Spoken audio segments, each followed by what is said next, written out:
Prologue. The Concrete Ghost. Every city has its scars.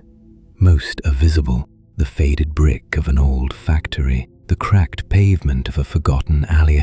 But the deepest scars are the ones that are paved over, built upon, and hidden beneath layers of glass and steel. They are the ghost stories whispered by construction workers, the urban legends traded by late-night security guards. In the heart of Chicago, the newest, tallest, most arrogant scar is called the Apex Tower. It pierces the sky like a shard of black ice, a monument to corporate ambition. But before it was the Apex, it was the site of the old Meridian building. And before that, a tenement. And before that, just mud and prairie grass. The legend of the Apex Tower isn't about what you can see, it's about what was hidden. The story goes that during its construction, on a bitter November morning, a man fell. His name was Marek, a Polish immigrant, and his safety lines snapped. He fell 73 stories, a human meteor, and his impact was absorbed by the wet concrete of the sub-basement foundation. The company, fearing lawsuits and bad press, buried the incident. They buried the paperwork, they buried the story, and in a way, they buried him. But you can't bury a scream that long. The whispers started soon after, strange malfunctions, tools vanishing, workers hearing a man's terrified cry echoing in the empty elevator shafts.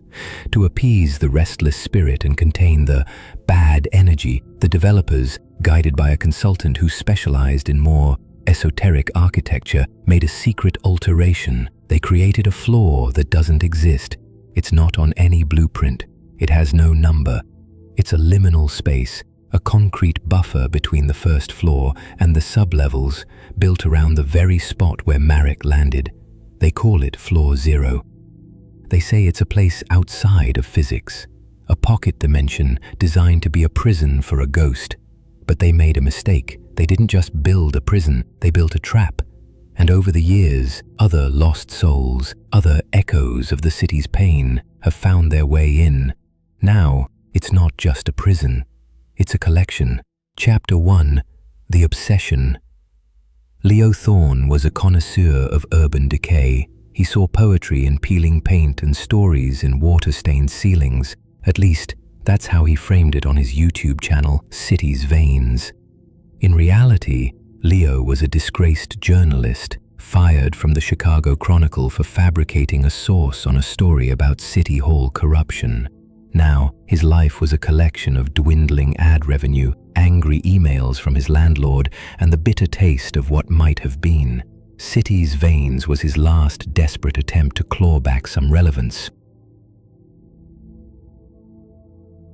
He specialized in urban exploration, urbex, as the community called it.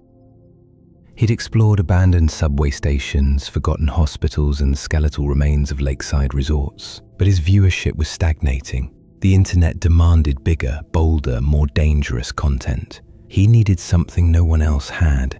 He found it at 3 a.m., deep in a sub-forum on a dark web message board dedicated to architectural anomalies. The thread was titled The Apex Anomaly. It was a chaotic mess of anonymous posts, most of them rambling and paranoid. But amidst the noise, he found a pattern: stories of a secret floor, a ritual involving a service elevator, a place called Floor Zero. Most of it was nonsense, but one post caught his eye. It was from a user named Static Man, claiming to be a former security engineer for the Apex Tower. He described the elevator ritual in meticulous detail. You must be alone after 2 a.m. Service elevator C in the west corridor. Keycard override is a temporary pulse. You have about 90 seconds. Press the top floor, PH, then 13. It won't light up, then 1. Hold the door close button. Don't let go. If you're lucky, the normal floor indicator will go dark and a single red 0 will illuminate. God help you if it does. The post was 5 years old. Static_man's account had been inactive ever since. This was it, the story, the one that would put him back on the map. It was insane, it was dangerous, it was probably a hoax, but it was a chance. The obsession took root in his soul, a dark flower blooming in the barren soil of his desperation. He spent the next month planning, acquiring blueprints from a disgruntled city clerk, buying a black market security keycard cloner, and studying the graveyard shift patterns of the Apex security team. He was no longer just an explorer, he was a hunter, and his prey was a ghost story. Chapter 2, The Transgression. The night was cold, the Chicago wind a physical force that pushed against him as he stood across the street from the Apex Tower. It loomed over him, a black monolith that drank the city lights and reflected nothing. His heart hammered against his ribs, a frantic drumbeat of fear and adrenaline. In his backpack, he had 2 GoPros, a high-sensitivity audio recorder, an EMF meter, and, just in case, an old wind-up 8mm camera his grandfather had given him. Technology, he knew, had a habit of failing in places like this. Getting in was easier than he expected. A food delivery driver, a gap in the security guard's patrol, a cloned keycard pressed against a service entrance reader. He moved through the pristine, silent lobby like a wraith, his soft-soled shoes making no sound on the polished marble. The air was sterile, smelling of cleaning chemicals and money. It felt sacrilegious to be there. He found the west corridor, a long, featureless hallway lit by cold, recessed lighting. At the end stood a single brushed steel door, Service Elevator C. His breath hitched. This was the point of no return. He swiped the cloned card. The light on the panel blinked green. He slipped inside the elevator, the doors hissing shut behind him, sealing him in the small stainless steel box. The silence was absolute. He took a deep breath, the air tasting of metal and electricity. He pulled out his primary GoPro, checked the battery, and hit record. "All right, guys," he whispered, his voice trembling slightly. "Leo here, from City's Veins. We're in Apex Tower. We're gonna see if the legends are true." He looked at the control panel. His hands were slick with sweat. He was about to perform an act of profound, deliberate trespass, not just against the building's owners, but against the laws of reality itself. Chapter 3, The Ritual. He took another shaky breath and began the ritual. He pressed the PH button. The button lit up with a soft, white light. The elevator began its smooth, silent ascent. The digital floor indicator above the door ticked upwards. 2, 3, 4. He pressed 13. As Static Man had predicted, the button didn't light up. It felt dead under his finger, a blank space in the building's nervous system. He pressed 1. That button lit up. The elevator shuddered to a halt, then began its descent. Now for the final step. He pressed and held the door close button. His thumb ached with the pressure. The elevator continued its descent. 50, 49, 48. Everything seemed normal. He felt a pang of disappointment. It was a hoax after all. Then somewhere around the 20th floor, the lights in the elevator flickered. Once, twice. The smooth hum of the motor was replaced by a low, grinding groan. The digital floor indicator went haywire, flashing a frantic jumble of numbers and symbols. The air grew heavy, thick, pressing in on him. He felt a nauseating lurch, not of descent, but of sideways movement. A pressure change popped his ears. He kept his thumb pressed down, his knuckles white. The main lights went out, plunging him into darkness, save for the emergency light in the ceiling. The floor indicator above the door went black. For a terrifying second, there was nothing. Then, a single character bled into existence on the dark screen. Not a number, but a shape. A perfect, glowing red circle. A 0. The elevator stopped. There was no gentle chime, just an abrupt, jarring halt that threw him against the wall. A deep, resonant clang echoed from somewhere below, like a massive iron bell being struck once. The doors hissed open. Chapter 4, Arrival. Leo stared out into the abyss. It was not a flaw. It was a wound. The air that rolled into the elevator was ancient and cold, carrying the scent of wet concrete, ozone, and something else. something metallic and vaguely organic, like old blood. The space before him was vast and dark, only partially illuminated by the red glow of the zero on the elevator's display. He stepped out, his feet crunching on something. He looked down. The floor was covered in a fine layer of dust and what looked like tiny black crystals. He was standing in a massive, unfinished space. Concrete pillars, thick as redwoods, rose up into an impenetrable darkness above. Rebar snaked out from unfinished walls like skeletal fingers. There were no lights, no vents, no signs of electricity or life.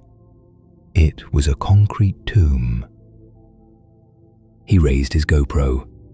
I'm here," he stammered, his voice a small, dead thing in the oppressive silence. He pulled out his EMF meter. The needle immediately redlined, screaming a silent, digital shriek. He switched it off. It was useless. He checked his phone. No signal. The battery indicator was draining at an impossible rate. He turned it off to conserve what little power was left. He was cut off. Alone. He began to walk, his footsteps echoing in a way that felt wrong, the sound swallowed by the immense space. He ran his hand along a concrete wall. It was freezing cold and damp to the touch. He shone his flashlight into the darkness. The beam seemed to get tired, to weaken, eaten by the shadows just a few feet in front of him. He had been here for maybe 10 minutes when he heard the first whisper. It wasn't a sound that came to his ears. It was a thought that entered his mind, a sliver of ice in his consciousness, a single mournful word in a language he didn't understand but felt. Zimno. Cold. Chapter 5. The Labyrinth. He tried to be systematic. He would explore in a grid pattern, using the elevator as his point of origin, but the space defied logic. He walked for what felt like an hour down a long, straight corridor, only to turn a corner and find himself standing right back in front of the open elevator doors. He tried marking a wall with a piece of chalk from his bag. He walked away, took 3 left turns, and found the same chalk mark on a wall in front of him. The geometry was wrong. The space was folded in on itself, a non-Euclidean nightmare. He was a rat in a maze designed by a mad god. The whispers grew more frequent. They were a chorus of faint, overlapping voices, fragments of thought and memory. He heard a woman humming a lullaby, a child crying for its mother, a man cursing in a language he thought might be Italian. They were the background radiation of forgotten lives. He kept his cameras running, switching to the wind-up 8mm when his last GoPro battery died. The mechanical whir of the old camera was a small comfort in the digital silence. He spoke to it constantly, documenting everything, his voice a desperate anchor to his own sanity. "The temperature is dropping," he recorded, his breath pluming in the flashlight beam. "It has to be below freezing now. And the air, it feels thin, hard to breathe. It's like the building itself is breathing and we're in its lungs on the exhale." He found a door. It was a heavy steel fire door, painted red. It looked completely out of place in the raw, unfinished environment. There was a small, grimy window in it. He wiped away the dust and peered through. His blood turned to ice. He was looking into the exact same corridor he was standing in, from the opposite end. He could see his own back, the beam of his flashlight pointing away from him. He watched, paralyzed, as the figure of himself in the window slowly turned its head, its face obscured by shadow, and looked directly at him. He scrambled back from the door, his heart trying to beat its way out of his chest. He didn't open it. Chapter 6. The First Echo. He stumbled away from the impossible door, deeper into the labyrinth. He was losing his sense of time. Had it been hours? A day? The constant twilight never changed. He found a section where the concrete was newer, smoother. In the center of this area was a dark stain, a sprawling, ugly shape on the floor, almost like a crude map of a continent. He knew with a certainty that chilled him to the bone that this was the spot. This was where Marek had landed. As he got closer, the whispers coalesced into a single overwhelming wave of sensation. He didn't just hear it, he felt it. The shriek of snapping steel, the dizzying sensation of falling, the rush of wind, the sudden, final, all-encompassing impact. His knees buckled and he fell, gasping, the phantom pain of 1,000 broken bones radiating through his body. He lay on the cold concrete, weeping, not for himself, but for the ghost of the man who had died here. He was lying in the epicenter of a memory, a psychic wound stamped into the very fabric of the building. When the sensation passed, he looked up. A figure was standing in the shadows just at the edge of his flashlight beam. It was small, a child, a little girl in a simple, old-fashioned dress, maybe from the 1940s. She wasn't transparent or glowing. She looked solid, real, but her edges were blurred as if he were looking at her through water. She didn't speak. She just pointed down a dark corridor he hadn't seen before.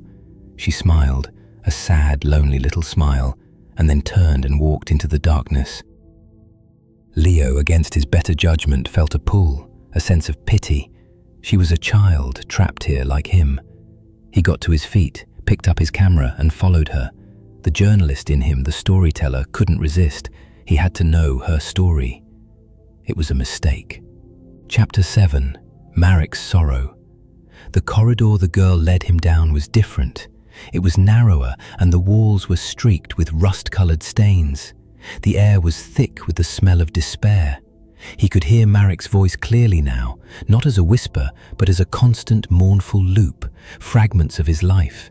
Speaking Polish to his wife, singing a lullaby to his child, arguing with his foreman about the safety line. Leo was walking through the ghost's memories. He came to a dead end. The girl was gone. On the wall in front of him, someone had scrawled words into the concrete while it was still wet. They were Polish. Using the dim light of his flashlight and the last dregs of his phone's battery to access an offline translator, he pieced it together. Jestem zimny. Gdzie jest moja Anna? Pozwól mi iść do domu. I am cold. Where is my Anna? Let me go home. Below the words was a handprint, small and delicate, the hand of a woman, Anna. Marek wasn't a malevolent spirit.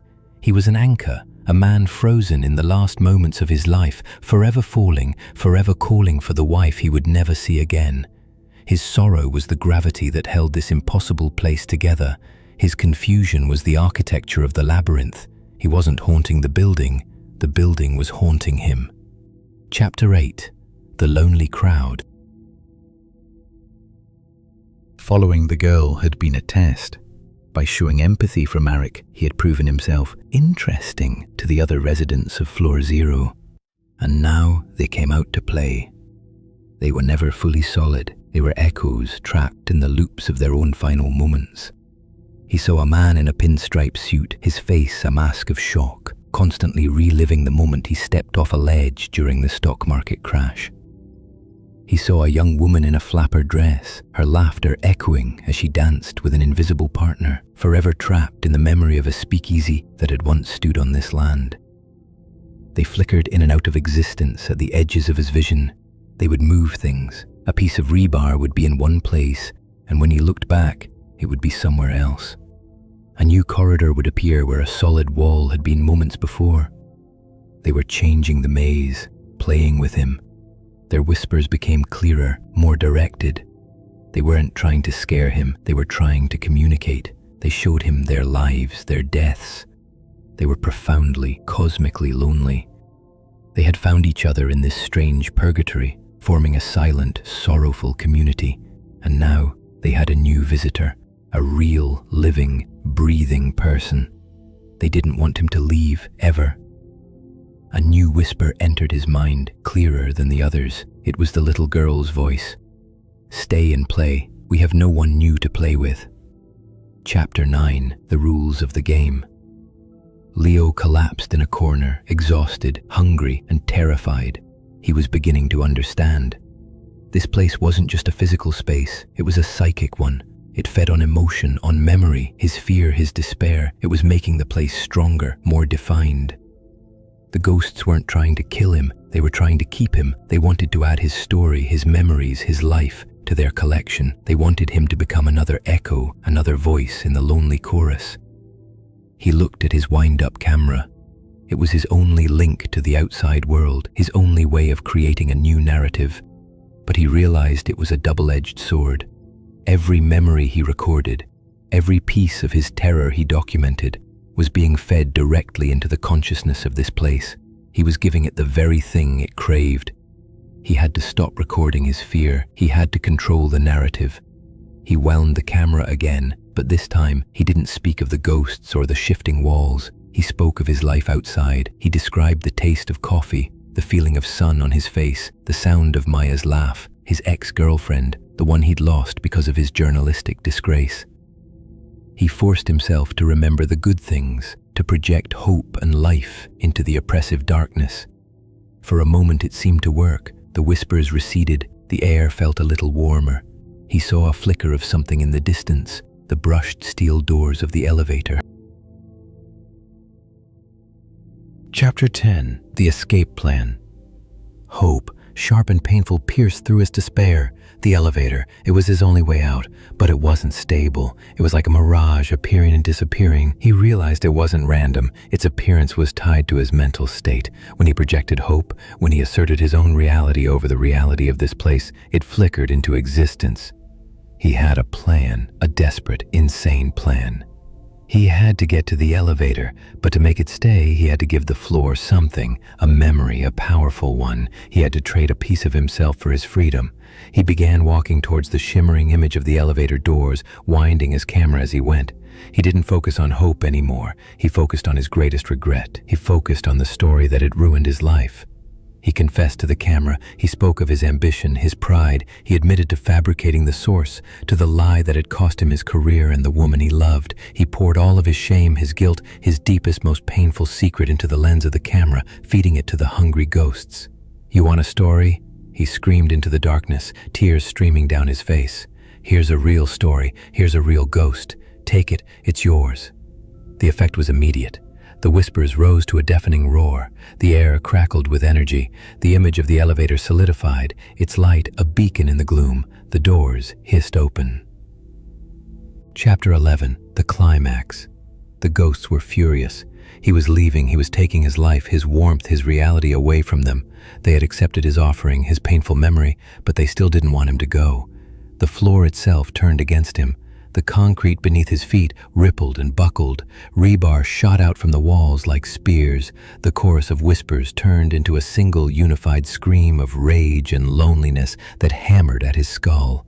He ran. He sprinted through the shifting, hostile labyrinth, his eyes fixed on the open elevator doors. Figures flickered all around him. Marek the child, the flapper, the stockbroker, their faces no longer sad, but contorted with a desperate, possessive anger. A small, cold hand grabbed at his ankle, and he kicked it away. He was 20 feet from the elevator, 10 feet. He launched himself through the air, a desperate dive, and landed hard on the cold steel floor of the elevator, just as the doors began to hiss shut. Through the closing gap, he saw them all, the lonely crowd standing there, watching him. Their faces were masks of pure, heartbreaking sorrow. The last thing he saw before the doors sealed was the little girl raising a hand in a small, final wave. Chapter 12. The Price of Freedom. The ride-up was a violent, shuddering ascent. The red zero flickered and died, replaced by the normal white floor numbers. When the doors opened on the pristine, brightly lit lobby of the first floor, Leo crawled out, sobbing into the path of a shocked cleaning lady.